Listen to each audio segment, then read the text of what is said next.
बिस्मिल्लाहिर्रहमानिर्रहीम। My dears, उम्मीद है आप सब ठीक होंगे। अच्छा, लास्ट टाइम जो है वो कल के लेक्चर में हमने देखा था कि एसपीएसएस पर डाटा कैसे ऐड करते हैं।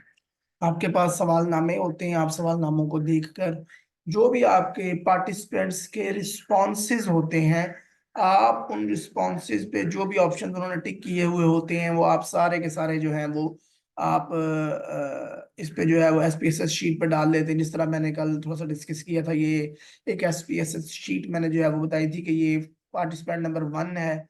ठीक है, ये उसका जेंडर है, उसकी एज है, उसका मैरिटल स्टेटस है, एजुकेशन है उसकी।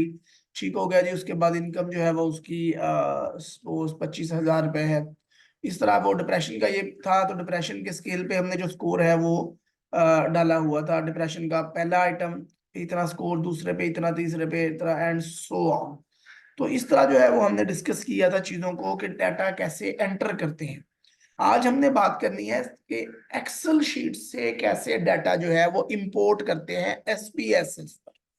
समटाइम क्या होता है, हमारे पास जो डाटा होता है वो हमने एक्सेल शीट के ऊपर डाला हुआ होता है। कोई भी रिसर्च, कोई भी आप रिसर्चर हैं, स्टूडेंट हैं, तो समटाइम ऐसा होता है कि आपके पास एसपीएसएस नहीं होता, या आप डाटा ही एक्सेल शीट पे डाल लेते हैं। तो जिस तरह मैं आपको एक डाटा दिखाता हूँ, लाइक दिस वन, कि ये मैंने एक डाटा है, किसी भी रिसर्च का एक डमी डाटा है जो मैंने सिर्फ आपको समझाने के लिए डाला हुआ है इस पे। अब उसी तरह का जो है वो मैं सबसे पहले ऊपर जेंडर लिख लेता हूँ, age, marital status, family income, और फिर ये डिप्रेशन के जो है वो 10 आइटम है, उनका स्कोर है। ये आगे सेल्फ एस्टीम के जो है वो आइटम्स है 10, उनका स्कोर है। तो अब हमने डाटा क्या किया, यहीं पे डाल दिया, ऊपर वेरिएबल्स के नेम लिख लिए सबसे पहले कॉलम में। ठीक हो गया। तो इससे भी पहले हम एक काम करते हैं कि जैसे मैंने आपको पहले समझाया था कि एक सीरियल नंबर का कॉलम भी आपके पास होना चाहिए, आपने एसपीएसएस पे भी डालना है, तो यहाँ पे भी आप डाल देंगे 1 2 3 4 5 6 7 8 9 10, यानी हमारे पास 11 पार्टिसिपेंट्स हैं। उनका ये सीरियल नंबर भी हमने ऊपर हेडिंग दे के नीचे सीरियल नंबर लिख दिया। उसके बाद gender, age, marital status, family income, ये जो 1122 है, ये मैरिटल स्टेटस पे 1212 लिखा हुआ है, फैमिली इनकम पे 1212 जो है वो लिखा हुआ है।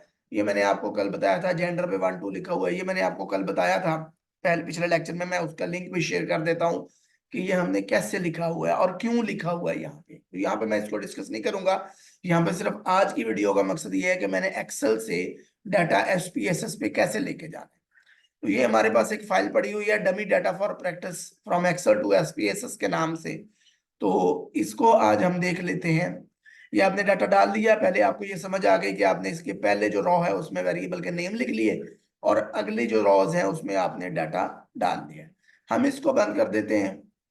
ये हमारे पास पास जो डाटा पड़ा हुआ है, ये पड़ा हुआ है बेसिकली दिस वन। डेस्कटॉप पे ये डाटा पड़ा हुआ है एक्सेल का। अब हम एसपीएसएस ओपन कर लेते हैं। एसपीएसएस जब हमने ओपन कर लेना है, तो अब यहाँ पे हमने एक्सेल का डाटा इंपोर्ट करना है। हम चाह रहे हैं कि जो एक्सेल की फाइल है वो यहाँ पे खुल जाए, क्योंकि हमने एनालिसिस तो यहीं पे करना है। हम क्या करेंगे, सबसे पहले एसपीएसएस की वर्कशीट को लेंगे, उसके बाद हम फाइल के ऑप्शन पे जाएंगे। फाइल पे ऑप्शन पे जाने के बाद हम आएंगे जनाब इंपोर्ट डाटा। इंपोर्ट डाटा पे जब आप आएंगे तो आपके सामने एक और बॉक्स खुल जाएगा, वहां पे डाटाबेस ऊपर लिखा होगा, नीचे लिखा हुआ है एक्सेल। आपने एक्सेल पे क्लिक करना है। एक्सेल पे जब आप क्लिक करेंगे तो एक आपके पास विंडो ओपन हो जाएगी। ये आपसे पूछेगी कि आपका डाटा कहाँ पड़ा हुआ है। वो अगर आपका डाटा डॉक्यूमेंट में पड़ा हुआ है या कहीं भी पड़ा हुआ है, तो ये जो सबसे ऊपर बार है जिसमें लिखा हुआ है लुक इन, इसके ऊपर यहाँ पे जो एरो पे आप क्लिक करेंगे तो जहां भी आपका डाटा पड़ा हुआ है वो आपके सामने आ जाएगा। लाइक मेरा डाटा पड़ा हुआ है जी डेस्कटॉप पे, तो मैंने डेस्कटॉप पे क्लिक कर ली। जब डेस्कटॉप पे क्लिक किया तो ये फाइल्स खुल गई। अब इन फाइल्स में आप देखें यहाँ पड़ा हुआ है डमी डाटा फॉर प्रैक्टिस। ठीक है, फ्रॉम एक्सेल टू एसपीएसएस। तो आपने इस पे आना है, इस फाइल पे, या तो इस पे एक दफा क्लिक करके ओपन कर दें या इस पे डबल क्लिक कर दें। ठीक है जी, बल्कि आप ओपन ही कर दें इसको। ओपन आपने किया, अब आपके पास एक्सेल की जो है वो एक ये विंडो खुल जाती है आपके पास। आपने इस विंडो पे थोड़ा सा टाइम लेगी, अब ये आ गई है। यहाँ पे आपने, जब यहाँ पे अपीयर हो जाए आपका डाटा, पहले आपने देखा ये डिम था, अब अपीयर हो गया है। ठीक है, जैसे ही आपका डाटा अपीयर हो जाए आपने ओके करना है। जब आप ओके करेंगे तो आपका डाटा जो है वो SPSS की वर्कशीट पे जो है वो अपीयर हो जाएगा। अब ये देखें हमारा वो डाटा SPSS की वर्कशीट पर जो है वो अपीयर हो चुका है। और ये जो वेरिएबल व्यू में हमारे ये सारे वेरिएबल्स आ चुके हैं, जिसमें serial number, gender, age, marital status, financial income और डिप्रेशन 1 2 3, और ये सारे जो है वो आपके आगे तक जो है वो आपके आइटम्स नंबर्स, ये सेल्फ स्टीम का 10वां आइटम है। ये सारे आपके आइटम नंबर्स जो आ चुके हैं। अगर आप वेरिएबल व्यू में जाकर देखें तो यहाँ पे आपके तमाम वेरिएबल्स जो है वो आ गए। अब यहाँ पे आपने एक काम करना है, ये तो आपने डाटा जो है वो इंपोर्ट कर लिया है। अब वेरिएबल व्यू को क्लिक करें और आप आ जाएं जो कैटेगरीज थी हमारे पास।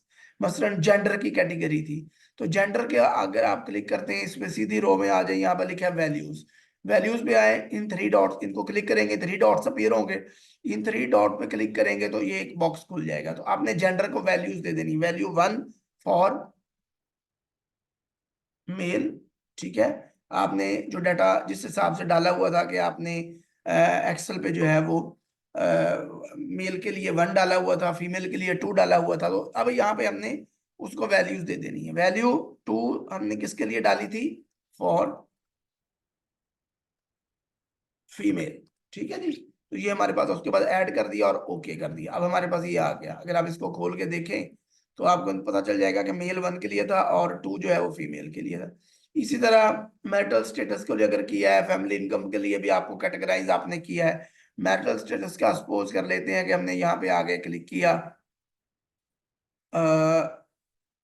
फर्स्ट वैल्यू हमने दे दी सिंगल, सेकंड वैल्यू हमने दे दी मैरिड, और थर्ड वैल्यू हमने दे दी डाइवोर्स्ड। ठीक हो गया, यहाँ पे क्लिक किया। अब ये भी कैटेगरी आ गई। अब आपको याद रहेगा यहाँ पे कि जो पहला था वो मैरिटल, जो मैरिड के लिए सिंगल के लिए था, दूसरा 2 जो हमने लिखा था वो मैरिड के लिए लिखा था, और 3 जो हमने लिखा था वो डाइवोर्स्ड के लिए लिखा था। तो ये आपके पास जो है वो बेसिकली ओपन हो जाएगी आपकी शीट यहाँ पे। उसके बाद जो है वो आप एनालिसिस जैसे मर्जी करते रहें। तो जिस एनालिसिस की भी आपको जरूरत है, या जो आपका रिसर्च क्वेश्चन है, हाइपोथेसिस है, ऑब्जेक्टिव है, उस हिसाब से जो है वो फिर आप इसका एनालिसिस कर सकते हैं। तो ये था हमारी आज की वीडियो, जिसमें मैंने आपको बताया कि डाटा जो है वो आपने एक्सेल से SPSS पर कैसे लेकर आना है। ठीक हो गया, तो इस अब तक के लिए इतना ही काफी है। इजाजत दीजिए, और इंशाल्लाह अगली वीडियो में जो है वो कल अगेन हाजिर होंगे। अपना बहुत सारा ख्याल रखिएगा। अल्लाह हाफिज।